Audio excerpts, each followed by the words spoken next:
മാറാബോയുടെ ശിഷ്യനെന്നും പറഞ്ഞ് ഇവരെല്ലാവരെയും കബളിപ്പിക്കുകയാണ്. കത്തനാരെ കാണാൻ ഗന്ധർവൻ വരുന്നു, അതും 33 വർഷങ്ങൾക്കു ശേഷം. ഈ പള്ളിക്കു ചുറ്റും അവൻ ഇരുണ്ട മാന്ത്രികതയുടെ ഒരു വല നെയ്യും. ഈ മേടയിൽ തെളിഞ്ഞ വെളിച്ചം എന്നേക്കുമായി അണയപ്പെടും. ജയസൂര്യയുടെ ബിഗ് ബജറ്റ് ചിത്രം കത്തനാരിൽ അഭിനയിക്കാൻ ഗന്ധർവൻ എത്തുന്നു. പത്മരാജന്റെ ഗന്ധർവനായി മലയാളി പ്രേക്ഷകർക്ക് മുന്നിലെത്തിയ നിതീഷ് ഭരദ്വാജ് ആണ് 33 വർഷങ്ങൾക്കു ശേഷം മലയാളത്തിൽ തിരിച്ചെത്തുന്നത്.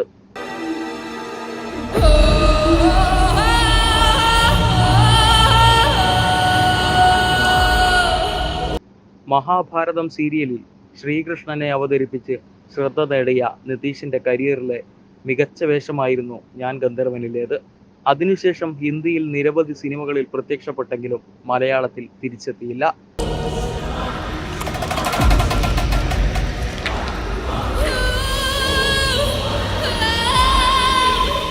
2018 റിലീസ് ചെയ്ത കേദാർനാഥ് എന്ന ബോളിവുഡ് സിനിമയിലാണ് അദ്ദേഹം അവസാനമായി അഭിനയിച്ചത്.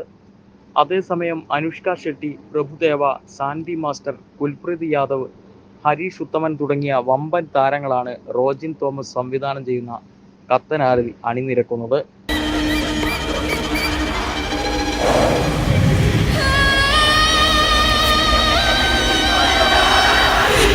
മലയാളത്തിൽ നിന്നും സനൂപ് സന്തോഷ്, കോട്ടയം രമേശ്, ദേവിക സഞ്ജയ്, കിരൺ അരവിന്ദാക്ഷൻ എന്നിവരും എത്തുന്നു.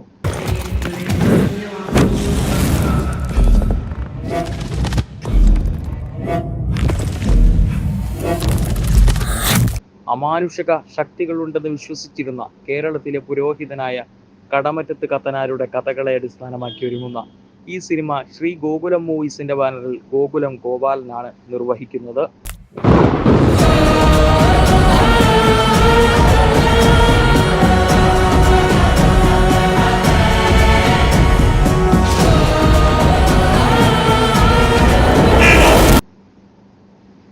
ബൈജു ഗോപാലൻ, VC പ്രവീൺ എന്നിവരാണ് producers. Executive producer Krishnamurthy.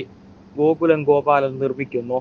Virtual productions സാങ്കേതിക വിദ്യ ഉപയോഗിച്ച് ചിത്രീകരിക്കുന്ന ചിത്രത്തിന്റെ 2 മിനിറ്റ് ദൈർഘ്യം വരുന്ന ഗ്ലിംസ് ജയസൂര്യയുടെ പിറന്നാൾ ദിനത്തിലാണ് പുറത്തുവിട്ടത്.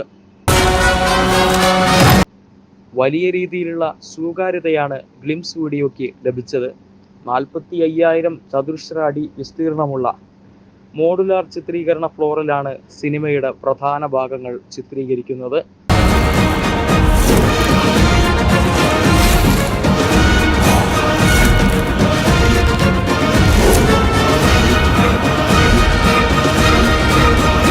മുപ്പതിലധികം ഭാഷകളിലായി റിലീസ് ചെയ്യുന്ന ഒരു ബ്രഹ്മാണ്ഡ ചിത്രമാണിത്. 2 ഭാഗങ്ങളിലായാണ് ചിത്രം എത്തുക. ആദ്യ ഭാഗം 2024 റിലീസ് ചെയ്യും. രചന R രാമാനന്ദ്, ഛായാഗ്രാഹണം നീൽ ടി കുഞ്ഞ, ആക്ഷൻ ജംഗ്ജിൻ പാർക്ക്, കലൈ കിങ്സൺ, സംഗീതം രാഹുൽ സുബ്രഹ്മണ്യൻ ഉണ്ണി, പ്രൊഡക്ഷൻസ് കൺട്രോളർ സിദ്ധു പനക്കൽ എന്നിങ്ങനെയാണ്.